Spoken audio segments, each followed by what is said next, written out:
Bismillahirrahmanirrahim. Alhamdulillahirabbil alamin.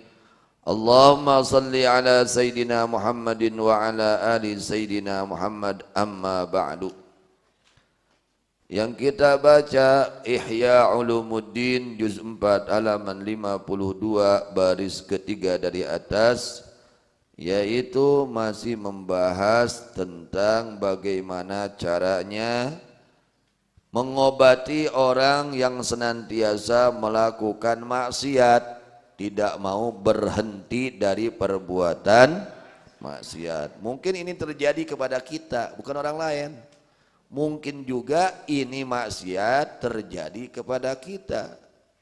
Contoh yang paling sulit mengobati maksiat, maksiat lisan. Kadang orang itu belum sembuh dari maksiat lisan. Apa di antara maksiat lisan? Menceritakan kejelekan orang lain. Menceritakan kejelekan, aib orang lain, kekurangan orang lain. Ini kadang-kadang belum sembuh mulut kita nih. Pingin saja kalau udah ngobrol. Nah itu biasanya kalau sudah ngobrol-ngobrol itu nggak terasa. Jomengkol si anu mahnya, tah mimiti tah. Kade teh tong sok dibiasakeun kikituan teh, ya. Teu karasa teh. Mengkona teh teu karasa. Kitu mah mobil mengkol karasa kanan kiri. Ieu mah letah mah teu karasa jomengkol we. Ya, ibu-ibu terutamanya. Henteu ibu-ibu insyaallah nya. Teu karaos teh jomengkol. Mimitina mah lempeng.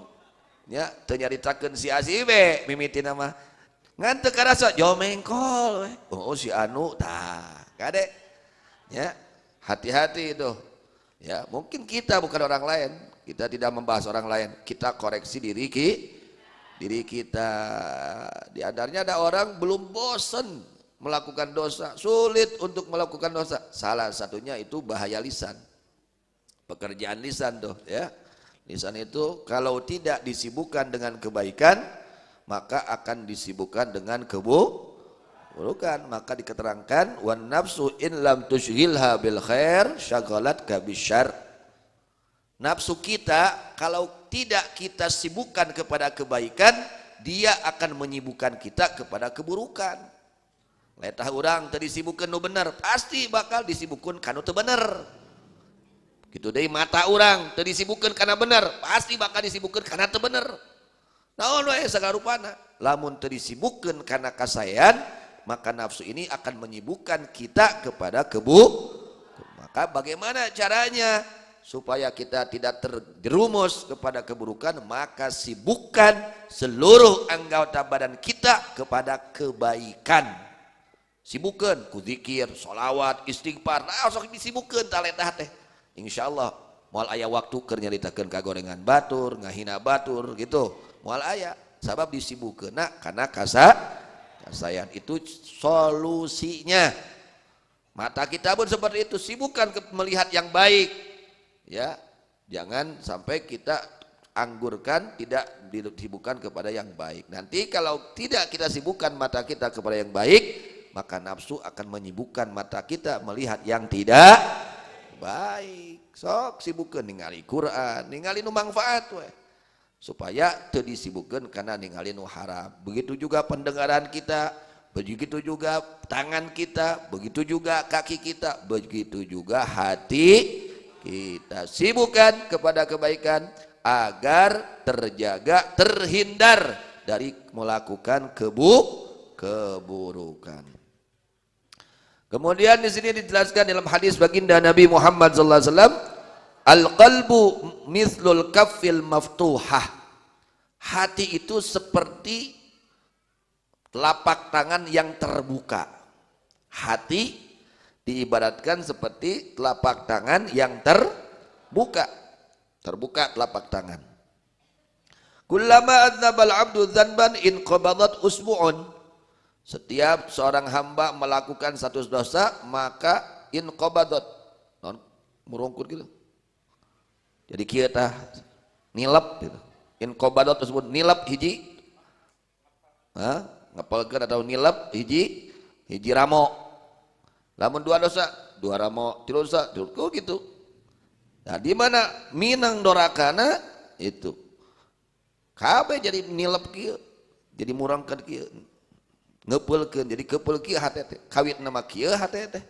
Jadi kitu. Nah, gara-gara dosa. Fayusaddu 'alal qalbi, akhirnya tertutup itu hati. Dikunci hatinya. Dzalika wattabu, itu adalah disegel hatinya karena perbuatan kalau tidak ditaubati. Seperti nanti akhirnya sulit untuk menerima kebaikan hatinya. Sudah tertutup, dikunci.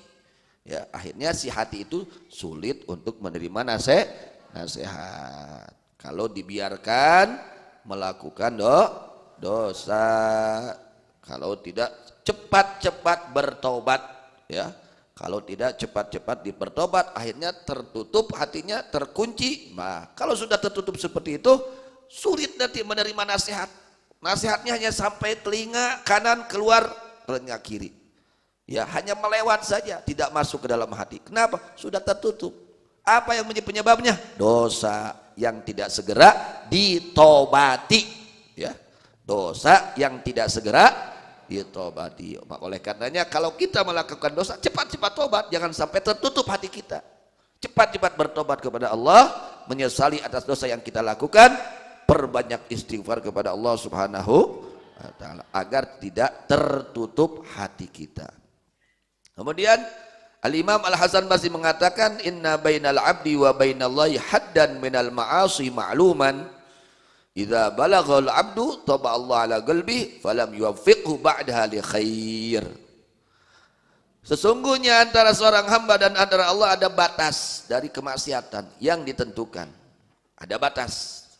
Antara hamba dan antara Allah ada batas dari kemaksiatan yang ada batas, ketentuan batas. Kalau ini maksiat dia sampai kepada itu batas, ya.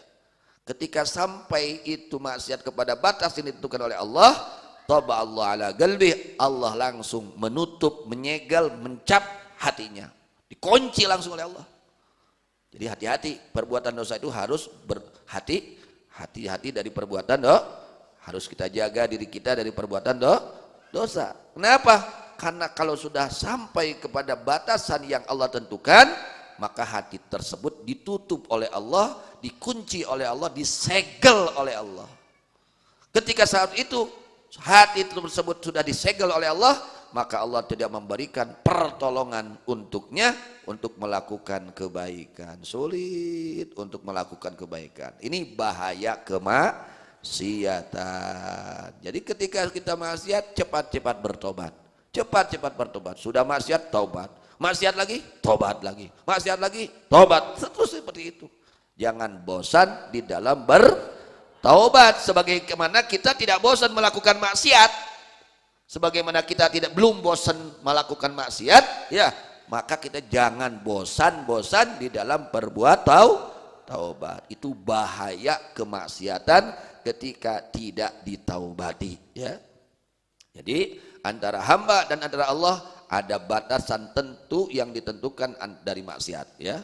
Batasan minal ma'asi ma'luman yang ditentukan. Jika sampai kepada itu batas seorang hamba, maka Allah mengunci hatinya, menggembok hatinya, menyegel hatinya, sehingga hati tersebut sulit untuk menerima kebaikan, sulit diarahkan. Hare-hare we dinasihatan badaga we hese narimana. Nah, ini akibat daripada kemaksiatan yang dibiarkan, yang tidak segera ditaubati, sehingga kemaksiatan tersebut sampai kepada batas yang batas tersebut bisa menjadi sebab Allah mengunci hatinya dari segala kebaikan. Akhirnya sulit hati ini menerima kebaikan.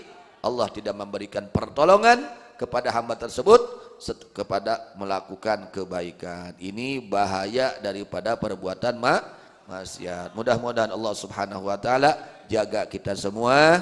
Allah Subhanahu wa taala menjaga kita semua dari segala kemaksiatan, baik kemaksiatan zahir maupun kemaksiatan batin. Amin ya rabbal alamin. Wallahu a'lam bishawab. Wa ilal marji wal ma'ab.